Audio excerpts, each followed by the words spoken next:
ভান্ডারি গান চলে ফজরের আজানের আগ পর্যন্ত। আওয়াজটা বলেন ঠিক কিনা?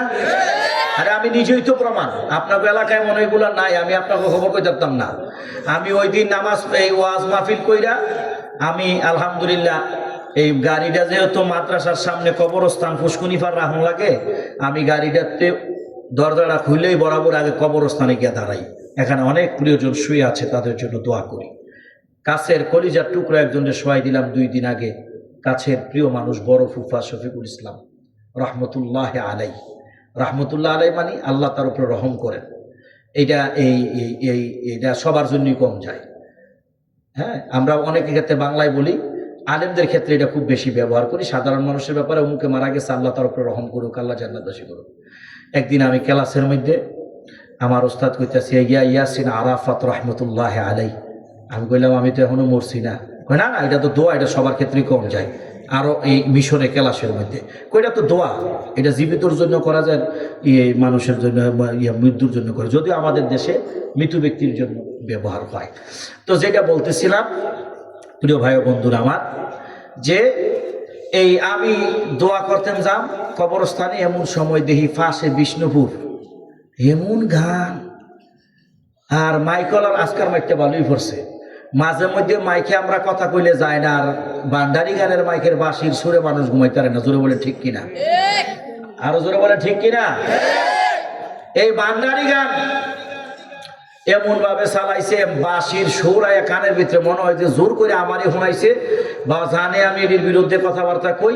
আমার মনে হয় ওরা বুঝছে, আমি তো ফেসবুকে পোস্ট দেই আজকে অমুক জায়গায় মাহফিল, হ্যাঁ মনে কয়েকজন টের পাইছে, হ্যাঁ আজকে আমি আইব। মাইক মনে হয় আমার ঘরের মধ্যে দিয়ে রাখছে 2টা বরাবর করে 4টা। ঘুমাইতাম কিছু দোতলায় এই মুনাজাত করতারি না, দুরুদ পড়তারি না, সূরা পড়তারি না, এরপরে ঘুমাইতাম গেছি, ঘুমাইতাম পারি না। এরপরে আমার তো মেজাজটা খুব খারাপ।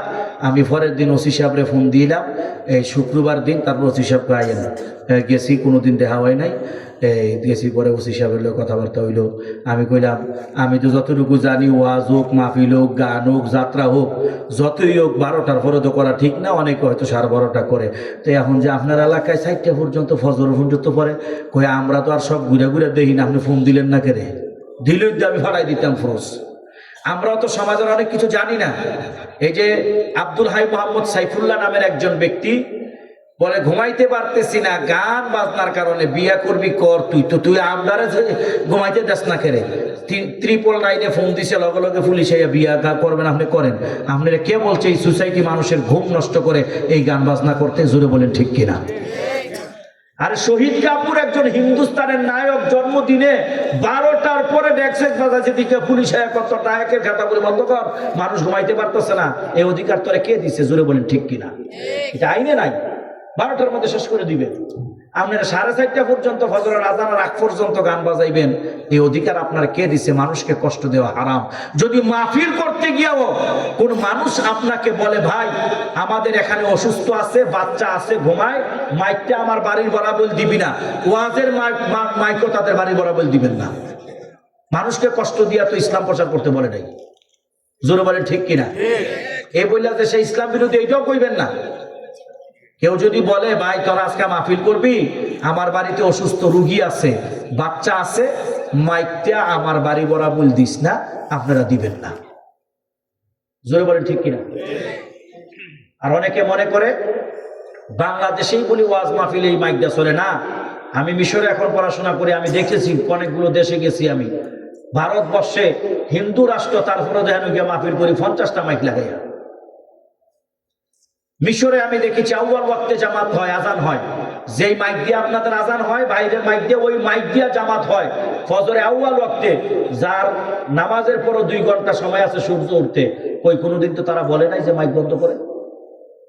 এটা পরিবেশ মেনে নিয়েছে।